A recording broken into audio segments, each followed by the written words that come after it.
Hello दोस्तों, स्वागत है आप सभी का। मैं मुकेश सैनी। आज हम लोग पहला चैप्टर शुरू करने वाले हैं, वास्तविक संख्याएं। चैप्टर के मार्क्स के बारे में मैंने कल समझा ही दिया था तुम्हें। आज हम लोग चैप्टर के बारे में देख लेते हैं थोड़ा।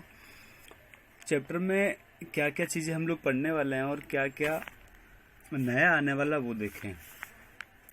चैप्टर में हम लोग सबसे पहली चीज पढ़ेंगे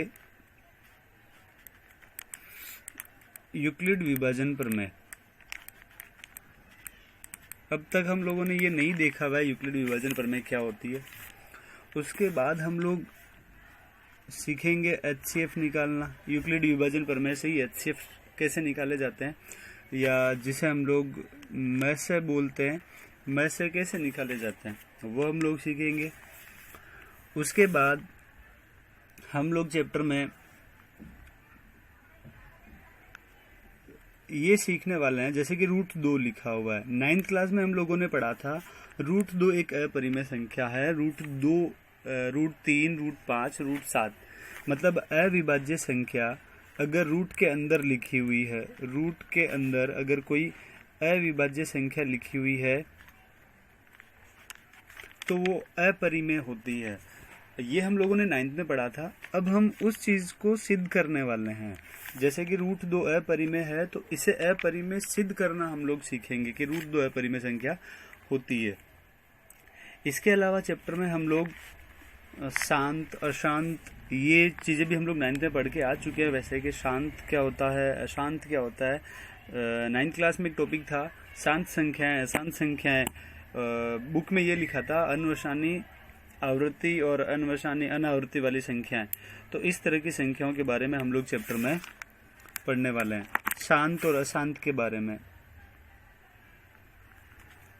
तो ये सारा जो मैटर है हम लोग इस चैप्टर में पढ़ेंगे। मोस्ट ऑफ चीजें हम लोग 9th में पढ़ चुके हैं। बस एक ये चीज नहीं है यूक्लिड विभाजन प्रमेय का। बाकी तो हम लोग मैं से तो हम लोग छोटी क्लासों से पढ़ते आए।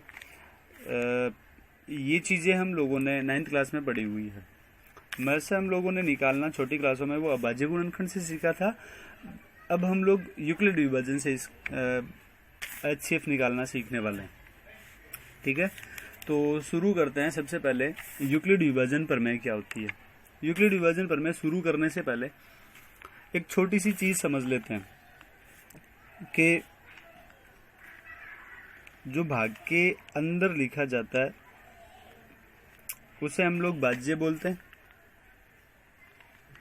जो बाहर लिखा है उसे भाजक बोला जाता है।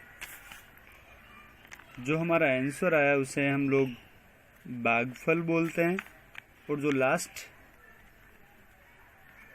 शेषफल बोला जाता है या शेष बोलते हैं उसे। ये चीज हमें पता है पहले से कि जिसमें हमें भाग देना है उसे भाज्य बोला जाता है। जो बाहर लिखा है, जिसका हम लोग भाग दे रहे हैं, उसे भाजक बोला जाता है। और जितनी बार भाग गया उसे भागफल और ये शेषफल होता है। जैसे कि अगर ये कहा जाए 15 में 4 का भाग देना है तो 15 को हम लोग अंदर लिखेंगे। 15 को अंदर लिखा, बाहर लिखा हम लोगों ने 4। देखें, 15 को हम लोग भाज्य बोलेंगे और ये है भाजक। हमारे पास सिर्फ 2 ही नंबर है। सुनना बात को, हमारे पास सिर्फ 2 ही नंबर है, भाज्य और भाजक। भागफल हमें नहीं पता है और ना हमें शेषफल पता है। तो हम लोग 2 नंबर लेकर चले। भागफल और शेषफल ये अपने आप आ जाएंगे। यहाँ सुनने वाली बात ये है कि हमारे पास नंबर 2 ही है। 2 ये जो चीजें आने वाली है ये तो एक्स्ट्रा है, वो नहीं आएगी। यूक्लिड विभाजन का स्टेटमेंट है, ये बात यहाँ सुनना अच्छे से कि 2 नंबर है हमारे पास और ये 2 चीजें नहीं आएगी। ये उसके स्टेटमेंट में हम लोग बोलेंगे। यूक्लिड विभाजन जो प्रमेय है उसमें हम लोग ये चीज बोलने वाले हैं। तो देखिए कैसे। 4 का भाग दिया हम लोगों ने, 4 3 12 और 3 शेषफल बच गया। तो ये है भागफल और ये है शेषफल। अगर हमें 15 वापस लेकर आना है तो हम लोग कैसे ला सकते हैं। अगर हमें 15 वापस लेकर आना है तो हम लोग कैसे ला सकते हैं। कि भाजक का और भागफल का गुणा करवा दें।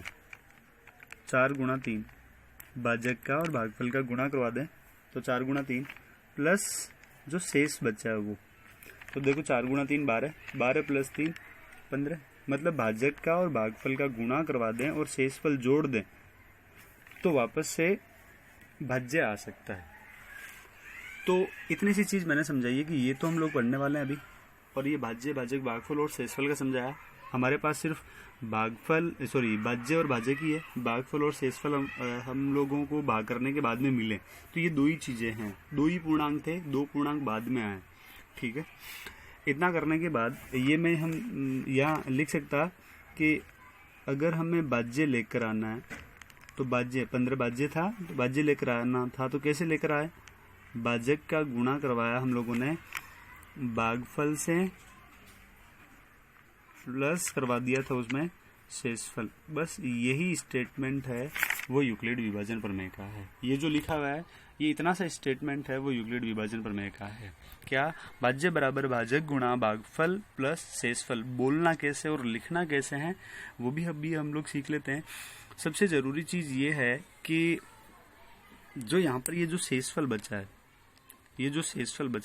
ये शेषफल कभी भी इससे बड़ा नहीं हो सकता और ना इसके बराबर हो सकता है।